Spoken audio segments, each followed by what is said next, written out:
আসসালামু আলাইকুম ওরহমতুল্লাহি ওবরাকাতু।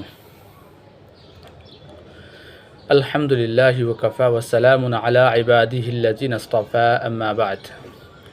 ফাআউযু বিল্লাহি মিনাশ শাইতানির রাজীম। বিসমিল্লাহির রহমানির রহিম। লাকাদ কানা লাকুম ফি রাসূলিল্লাহি উসওয়াতুন হাসানাহ। ওয়া ক্বালা আন-নাবিয়্যু আলাইহি সালাতু ওয়াসসালাম ইন্নী বু'ইসতু মুআল্লিমান। আও কামা ক্বালা আন-নাবিয়্যু আলাইহিস সালাম। সমস্ত প্রশংসা আল্লাহ রাব্বুল আলামিনের জন্য এবং লক্ষ কোটি দরুদ সালাম রাসূল আকরাম সাল্লাল্লাহু আলাইহি ওয়াসাল্লামের জন্য। আজকে আমি যে বিষয় নিয়ে আলোচনা করতে যাচ্ছি সেটি হলো একটি সুষ্ঠু সমাজ, একটি সুন্দর সমাজ বিনির্মাণে নববী আদর্শ। যেহেতু এই মাস রবিউল আউয়াল মাস, রাসূলুল্লাহ সাল্লাল্লাহু আলাইহি ওয়াসাল্লামের জন্মের মাস, এই মাস প্রতিটি মুসলমানের জন্য অত্যন্ত গুরুত্বপূর্ণ একটি মাস। এজন্য এ বিষয়ে কিছু কথা বলার ইচ্ছা রাখছি। প্রথমে আমাদেরকে বুঝতে হবে যে সুষ্ঠু সুন্দর সমাজ বলতে কী বোঝায়। কোন ধরনের সমাজকে আমরা সুষ্ঠু এবং সুন্দর সমাজ বলতে পারি? উত্তর সহজ। তো যে সমাজে নিশ্চিত থাকবে প্রতিটি মানুষের স্বাধীনতা, নিরাপত্তা এবং তার প্রাপ্ত অধিকার, যেখানে থাকবে মানুষের সম্প্রীতি, ভালোবাসা, শৃঙ্খলা, ভদ্রতা, সৌজন্যবোধ, দায়িত্ববোধ, মানবতা, আত্মমর্যাদা, যেখানে থাকবে না কোনো গোত্র কলহ, যুদ্ধ বিগ্রহ, মারামারি, সামাজিক বিশৃঙ্খলা, নৈরাজ্য, সুদ, ঘুষ, জুয়া, হত্যা, লুণ্ঠন, জানাব্যভিচার, অন্যায়, অবিচার, থাকবে না কোনো বৈষম্য, মানুষে থাকবে শুধু সম্প্রীতি আর ভালোবাসা। এমনই একটি সমাজকে আমরা সুষ্ঠু ও সুন্দর সমাজ বলতে পারি। সে আলোকে যদি আমরা দেখি, আমাদের সমাজকে কোনোভাবেই একটি সুষ্ঠু সমাজ বা একটি সুন্দর সমাজ বলা যায় না। আমাদের সমাজে এসবের কোনো অস্তিত্ব পাওয়া যায় না,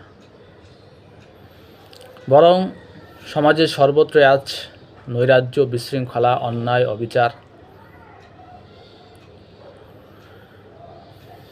স্বাধীনতার এই নতুন দিনে দাঁড়িয়ে আমরা সবাই চাই যে একটি সুন্দর সমাজ গঠন করতে।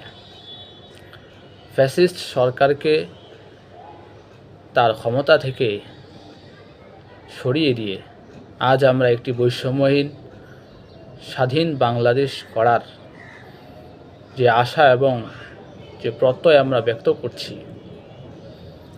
সেটা অবশ্যই সাধুবাদ, এটা অবশ্যই কাম্য।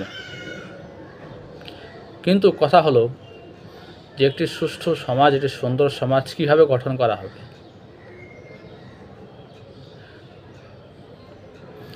যদি আমরা ইতিহাসের দিকে তাকাই, তাহলে 1400 বছর পূর্বে সে আরবের সেই জাহিলিয়াতের সমাজের দিকে যদি তাকাই, তাহলে আমরা দেখতে পাব যেমন কোনো অপরাধ নেই যে তারা করেনি। সেখানে ন্যায় অন্যায়ের কোনো পার্থক্য তারা করতে পারত না। তাদের আকল বুদ্ধি এতটাই নষ্ট হয়ে গিয়েছিল,